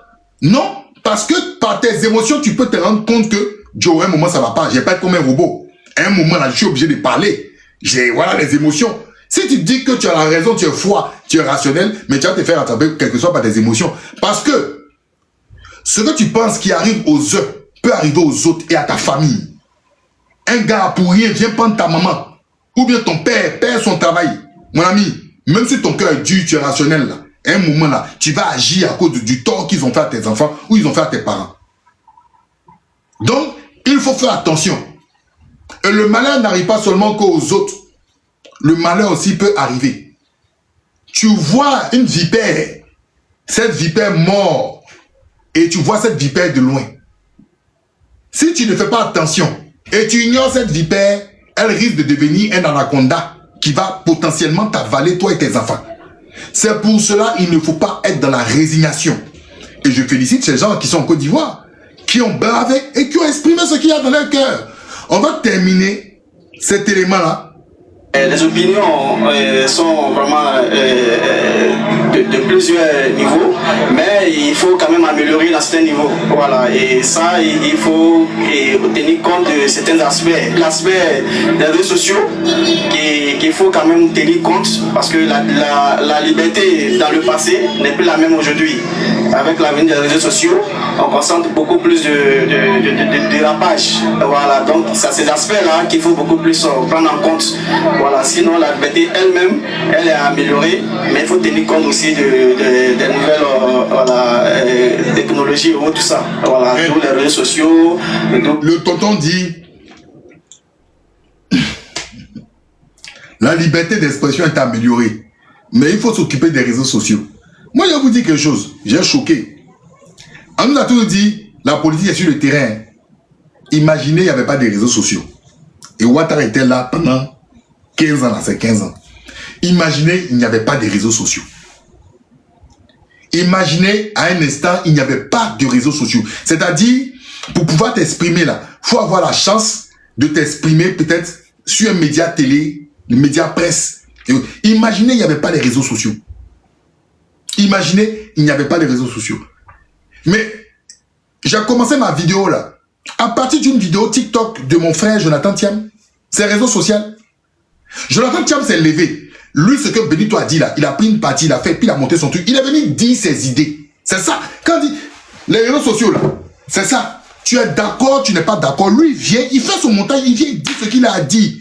Moi, je suis du PLCI, c'est comme ça qu'il pense. Il fait mon montage, il dit ce qu'il a dit. Mais il a touché ses amis qui pensent comme lui. Au moment où les bases, les partis politiques ne font pas forcément des réunions là, à partir des réseaux sociaux, lui, Jonathan Thiam, militant du PDCI RDA, il vient et puis s'exprime. Et puis ça touche au moins 1000 personnes. Ça touche au moins 2000 personnes. Il y a des gens qui sont pour, il y a des gens qui ne sont pas pour. C'est ça la démocratie, c'est ça la liberté d'expression. Mon ami Benito là, il fait une vidéo, il n'est pas d'accord avec des amis. Il donne son point de vue, il vient, il allume sa caméra, il fait sa vidéo, pas il s'en va. Mais sa vidéo là, ça touche au moins 5000 personnes. Il y a des gens qui sont d'accord avec lui, il y a des gens qui ne sont pas d'accord avec lui. Mais dans le fond, j'étais en train de dire quelque chose. de très important. Ok? Je dis, qu'on soit d'accord ou pas avec, même il y a une maman, Marie-Jeanne Tagbo. Maman Marie-Jeanne Tagbo. Mais un jour, elle a vu une de mes vidéos, une ancienne vidéo, elle a vu ça quelque part. Elle est venue, elle a pris ma vidéo, et puis elle a mis. Et puis elle a venu, elle a dit, mon petit Santoumba là, lui là, il se prend pour qui? Et puis elle m'a bien allumé. Je suis allé en bas de la ville, la maman est là, et puis elle dit, maman, pardon, faut laisser tomber, faut taper l'œil. Et puis elle a dit, ah, mon fils est venu me demander pardon, je passe à autre chose. Mais imaginez, il n'y avait pas les réseaux sociaux, elle n'avait pas pris la capture de cette vidéo là. Ne rigolez pas. Parce que vous ne vous rendez pas compte que les Ivoiriens aujourd'hui, on se parle plus sur les réseaux, on se parle plus sur les réseaux, on débat plus. Non, c'est pas la comédie que je suis en train de faire. Hein. Je suis très sérieux. Vous peut-être ça vous fait rire, mais vous ne vous rendez pas compte. On se parle plus sur les réseaux, quelles que soient nos oppositions, même avec les gens du RHDP, même les gens du parti au pouvoir. Souvent quand ils cherchent les débats là, c'est sur les réseaux qu'on parle. C'est sur les réseaux qu'on parle. Il est plus aisé de voir des Ivoiriens discuter sur les réseaux que de voir des Ivoiriens dans la rue parler politique en Côte d'Ivoire. Parce qu'ils ont peur. Sur le terrain là. Sur le terrain là. Les gars ont peur. Parce que tu as même pas parlé. Toi-même tu es RHDP, tu as critiqué. Quelqu'un peut aller balancer à la police, ils vont venir te prendre. Donc les réseaux sociaux sont devenus une thérapie. Et vous savez que dans tout l'excès nuit. Donc il y a des gens qui sont extrêmes, il y a des gens qui sont raisonnés. Mais dans le fond, non, le modérateur chef a dit, enlève la sourdine, c'est mon frère. Non, il a dit ça, c'est pas mal. Parce qu'effectivement, à un moment, quand je faisais mes vidéos sur Facebook, il y a une demoiselle qui avait dit comme ça que je poupounapou. Mais c'est pas grave ça.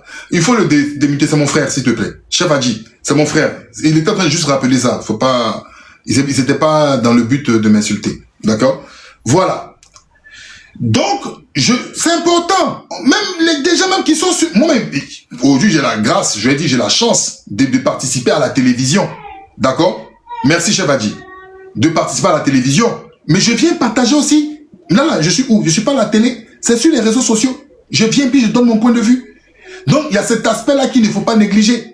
Et moi, je dis, il y a quelqu'un qui m'a dit comme ça, un frère qui m'a dit, mais tu sais, que la vraie opposition même de Côte d'Ivoire, là, c'est les réseaux. C'est-à-dire, c'est les gens sur les réseaux sociaux même qui fatiguent plus le pouvoir de Ouattara. Et c'est pour ça qu'ils mettent plus de moyens pour pouvoir traquer les gens sur les réseaux sociaux. Est-ce que vous comprenez? Les réseaux sociaux, c'est une arme. C'est une arme en notre main. C'est parce qu'on n'est pas conscient de cette arme que nous avons en notre main. Mais ça nous apprend beaucoup de choses. Parce qu'à la minute, quand il y a une information, tout à l'heure je parlais du cacao, quand il y a une information nette, automatiquement, ça devient viral. Et on ouvre des panels et on fait des débats. Où est-ce que je veux dire? Donc, d'une part, les réseaux sociaux ont apporté un plus au niveau de la liberté d'expression et le débat entre Ivoiriens, quelles que soient nos divergences d'opinion. Maintenant, on aurait bien voulu que cette divergence d'opinion-là aussi soit sur le terrain une effectivité. Pas seulement sur NCI ou Life, mais que des Ivoiriens puissent s'exprimer, dire ce qu'ils pensent, ce qu'ils ressentent, sans forcément se sentir en danger. Mais bon, on espère qu'un jour, cela sera une réalité. On continue avec les gens. Nous aussi, la formation, pas des cas des influenceurs, il faut aussi quand même renforcer ces capacités-là. Donc il y a beaucoup de choses à faire, voilà, avant de parler même de la liberté en tant que telle. Donc on fait l'état des lieux. Est-ce que déjà il y a une sensibilisation qui a été faite, voilà, avant même de parler d'une évaluation en tant que telle. L'évaluation en 90, en 2000 n'est pas la même aujourd'hui. Et aujourd'hui, avec un téléphone, on pense qu'on est libre, on peut dire ce qu'on veut. Mais est-ce qu'il y a eu vraiment une sensibilisation en tant que telle? Est-ce qu'il y a une formation en tant que telle? Donc il y a un travail qui doit être vraiment fait avant déjà parler de démocratie en tant que telle, comme on le souhaiterait. Alors parlons de ce travail-là, il doit être fait au niveau de l'État ou des populations, c'est-à-dire c'est l'État qui doit permettre à ce qu'on puisse s'exprimer, ou bien ce sont les populations qui doivent ne pas s'exprimer d'une manière. Ok, je pense que d'abord c'est l'État. La première responsabilité c'est l'État. Nous sommes tous, savons que c'est l'État qui est le garant de tout. Donc c'est l'État qui doit quand même, voilà, sensibiliser beaucoup plus la jeunesse, parce que c'est la jeunesse qui est beaucoup visée dans cet aspect-là. Et puis vraiment, la démocratie elle-même, elle doit être bien définie, parce que la démocratie, comme je le disais, ancienne, et la démocratie aujourd'hui n'est pas la même chose. Donc il faut d'abord... Bon, laissez ça. En Côte d'Ivoire, vous savez, souvent, nous, on appelle ça souvent dans le français être pédant, ou même si tu n'es pas pédant, tout est alambiqué. Voilà, tout est alambiqué. Nous-mêmes aussi, souvent on aime tellement parler français de Molière là. Quand on a un micro comme ça là, on veut se lâcher, on sort tout, on sait pas où on va. Démocratie ancienne, démocratie nouvelle, nous on connaît pas ça. Bon, on va avancer. Pour ne pas truc, je vais remettre une autre personne. Voilà, voilà, le jeune étudiant.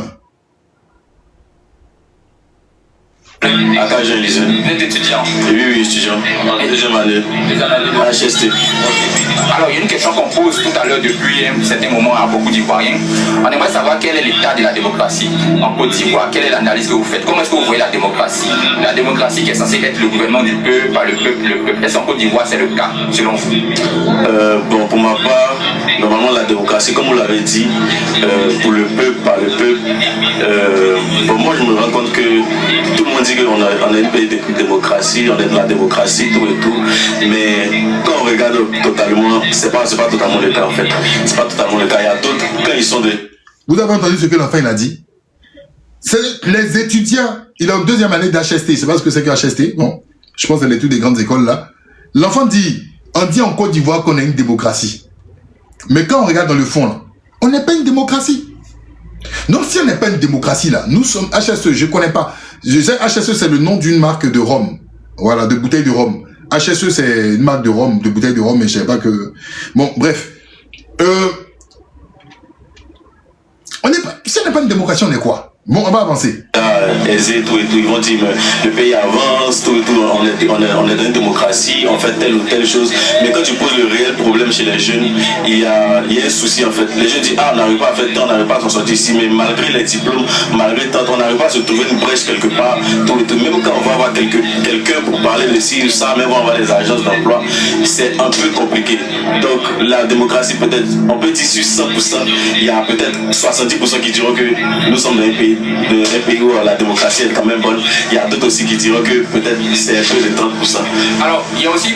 Il s'est trompé, hein. Il voulait dire... Non, c'est pas HEC, c'est HSE. Hygiène, sécurité, environnement. Et puis il s'est trompé, il a inversé les pourcentages. Voilà. Il a inversé les pourcentages. Mais bref, vous voyez ce qu'il a dit. Il dit, eux, pour les jeunes étudiants, pour aller trouver des stages, c'est compliqué et autres. Vous voyez ce que je veux dire? Que eux-mêmes, là, pour eux, l'avenir, qui doit être même, en fait, sereine, là, elle est plutôt perturbée. Et tous ces éléments-là font partie, effectivement, ces indicateurs font partie, bien évidemment, en fait, d'accord, de la démocratie. Alors, on va encore écouter la suite. La démocratie, le cas de la liberté d'expression. Récemment, on a eu l'affaire Jean-François Kouassi, qui a été arrêté. Alors, si on vous pose la question de savoir, qu'est-ce que vous pensez de la liberté d'expression en Côte d'Ivoire? Qu'est-ce que vous pouvez donner comme liberté? D'accord, concernant la liberté d'expression en Côte d'Ivoire, je pense qu'il faut savoir parler avec sagesse. Voilà, on peut... Vous entendez? Le jeune dit, il faut savoir parler avec sagesse. Regardez dans la Constitution de la Côte d'Ivoire, où il est écrit, il faut parler avec sagesse. Ça veut dire, il faut savoir maîtriser ta bouche. En Côte d'Ivoire, là, c'est pas tout à dire. Tu peux pas dire, c'est le premier pays dans le monde où la démocratie existe. On dit, qu'est-ce que tu penses de la liberté d'expression? Il dit, il faut savoir parler avec sagesse. Joe, tu es à l'église ou quoi? Faut savoir parler, ça existe dans quelle constitution? Il faut savoir parler avec sagesse. Tu sais ce que c'est que la sagesse? La sagesse, là, vous savez ce que c'est? Non, mais vous-même, regardez, il faut savoir parler. On dit la liberté d'expression, il dit qu'il faut savoir parler avec sagesse. C'est quoi, en fait, la liberté d'expression? Il faut savoir parler avec sagesse. Je sais pas. Article 1er, il faut savoir parler avec sagesse en Côte d'Ivoire. Non, le petit, il est déjà conditionné. Il est matrixé dans la tête. Il est conditionné, il est matrixé dans la tête. Alors, on va avancer. On va écouter maintenant la tante.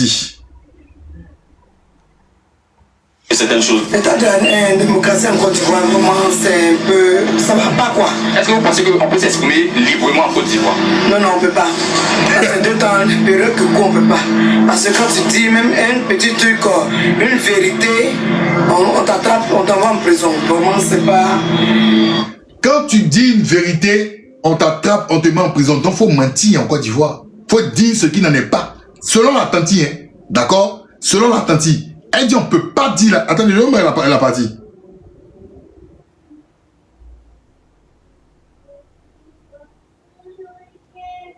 Vraiment, c'est un peu... Ça va pas, quoi. Est-ce que vous pensez qu'on peut s'exprimer librement en Côte d'Ivoire? Non, non, on peut pas. C'est d'autant période que quoi, on peut pas. Parce que quand tu dis même un petit truc, une vérité, on t'attrape, on t'envoie en prison. Vraiment, c'est pas... On peut plus s'exprimer, c'est vraiment dommage. je ne doute plus de ma voix. Je parle avec assurance et clarté. Parle comme... Oui, moi c'est M. Birma Abdrahim. Je suis le responsable de la gare. On aimerait savoir... M. Birma Abdrahim, responsable de la gare. On lui pose les questions. C'est lui-même qui s'est présenté. Hein. C'est bon. Voilà, M. Birma Abdrahim. Écoutez-le. Qu'est-ce que vous pensez de la démocratie en Côte d'Ivoire? Ouais, la démocratie en Côte d'Ivoire est sur un plan de développement parce que vu les années antérieures, c'était pas trop ça. On parlait de démocratie, mais on constatait que non, c'était pas réellement de la démocratie. Mais avec l'arrivée du président Ouattara, vraiment, on est rentré dans la phase de la démocratie et au fur et à mesure, vraiment, on constate que non, il y a du travail qui s'est fait en bas. Et vraiment, il y a de l'amélioration. Alors, il y a une question aussi qui concerne beaucoup d'Ivoiriens actuellement, la question de la liberté d'expression. Récemment, il y a un certain Jean-François Kwasi, je ne sais pas si vous le connaissez, qui a été arrêté. Alors, certains Ivoiriens disent qu'il ne devait pas arrêter parce qu'il ne devait pas être arrêté parce que ce qu'il a dit, c'est ce qui est normal. Alors, qu'est-ce que vous pensez de cela? Pour vous, il fallait qu'on l'arrête ou pas? Non, bon, pour moi... En fait, la question que je pose, c'est de savoir s'il était libre de dire ce qu'il a dit ou bien c'était pas ce qu'il devait dire, c'est pas comme ça. Oui, bon, moi je pense que même si on dit on a la liberté d'expression, il faut quand même savoir faire sortir certains mots. Parce qu'il y a des mots, c'est pas parce qu'on a une liberté d'expression qu'il faut se permettre de tout dire. Parce que si chacun veut tout dire, parce qu'on a une liberté d'expression, je pense pas qu'on ira sur la vision qu'on recherche. Donc, même s'il y a la liberté d'expression, il faut quand même dire certains trucs, limiter les mots. Et là, maintenant, si, bon, peut-être que tu es un peu touché par rapport à ce qui se passe, je pense que, à mon avis, il y a plusieurs chemins à emprunter pour pouvoir faire remonter ton mécontentement. Sinon, si chacun veut dire vraiment ce qu'il a envie de dire, je ne pense pas que non, ça sera la meilleure solution. Donc pour vous, il y a la liberté d'expression, mais il y a des choses à ne pas dire, c'est ça? Oui, il y a la liberté d'expression, mais il faut contrôler aussi le langage. Donc voilà, c'est ce qui est plus important. Les avis sont partagés. Il y en a qui pensent que la démocratie en Côte d'Ivoire... Les avis sont partagés. Et moi, je suis d'accord si les avis sont partagés. Parce que c'est ce qui fait la démocratie, normalement. Mais si on ne pouvait pas condamner certains par rapport à leur point de vue, par rapport à leur avis, moi, je serais d'accord et on aurait débattu. Mais il y a certains avis qui sont condamnables. Et je vous invite à aller sur la vidéo de Josias Assemon pour voir les commentaires. Quand il s'agit des étudiants et des personnes, vous allez voir les commentaires. Les commentaires étaient similaires aux commentaires de Local 6225 qui disait que je risquais de mettre la fille dans les problèmes. Vous voyez ce que je veux dire? Donc, bienvenue en Côte d'Ivoire où la terreur et la peur sont, d'accord, sur le verbe, la langue et l'expression. Celui qui veut, il peut mentir, il peut masquer. Mais moi, j'ai dit, en Côte d'Ivoire, là, il y a des discours, quand tu tiens, tu peux t'envoler comme un papillon. Mais il y a des paroles, quand tu tiens ces paroles, mon ami, il y a une chanson d'Espace 2000 qui dit « Même souris saoulée connaît carrefour des chats ». Là, la situation devient compliquée. Donc, à bon entendeur, salut.